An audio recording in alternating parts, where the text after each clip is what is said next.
हरे कृष्णा, जब घड़ी 12 पर आती है तो दिन बदल जाता है। ठीक वैसे ही जब युग का चक्र पूरा होता है तो सृष्टि भी बदलती है।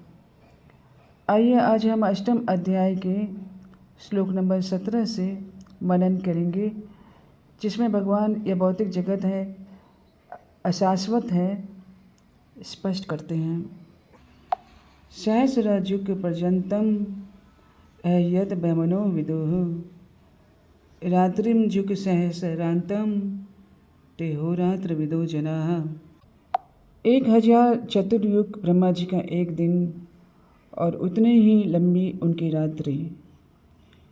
एक चतुर्युग सतयुग त्रेता द्वापर कलयुग मिलाकर 43,20,000 वर्ष होते हैं और ऐसे 1000 चतुर्युग 432 करोड़ वर्ष ब्रह्मा के दिन का 12 घंटा होता है। फिर 432 करोड़ वर्ष की रात्रि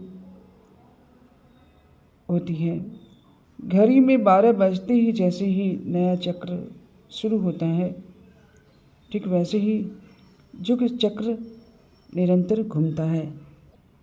अव्यक्ताद् व्यक्तयः सर्वा प्रभवन्त्यः रागमे रात्र्यागमे प्लीयन्ते तत्रैवाव्यक्तसंज्ञके।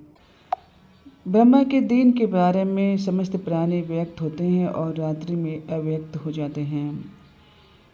जैसे समुद्र तट पर बच्चा बालू का महल बनाता है, पहले वो महल था ही नहीं, अव्यक्त था। उसने बनाया व्यक्त और खेल में वह महल गिरा दिया तो अव्यक्त। सृष्टि प्रलय का सिद्धांत भी यही है। भूतग्रामः स एवायं भूत्वा भूत्वा प्रलीयते रात्र्यागमे वश्य पार्थ प्रवहत्यः रागमे। ब्रह्मा के दिन में सारे जीव पुनः प्रकट होते हैं और रात्रि में सब नष्ट हो जाते हैं। पृथ्वी लोक से लेकर स्वर्ग और ब्रह्मलोक तक जन्म मृत्यु से कोई मुक्त नहीं है। महर लोक तक प्रलय होती है। ऊपर के लोक तभी नष्ट होते हैं जब स्वयं ब्रह्मा की आयु 100 ब्रह्म वर्ष पूरी हो जाती है। यह संसार दुखालय और अशाश्वत है, दोनों हैं। यह संसार दुखालय और अशाश्वत दोनों हैं। बुद्धिमान साधक समय के इस विराट चक्र को समझकर अपना स्थायी पद चाहते हैं, भगवत धाम चाहते हैं। भगवान का नाम इतना शक्तिशाली है, वही हमारी अनंत भौतिक वासनाओं को इसी जन्म में भस्म कर सकता है।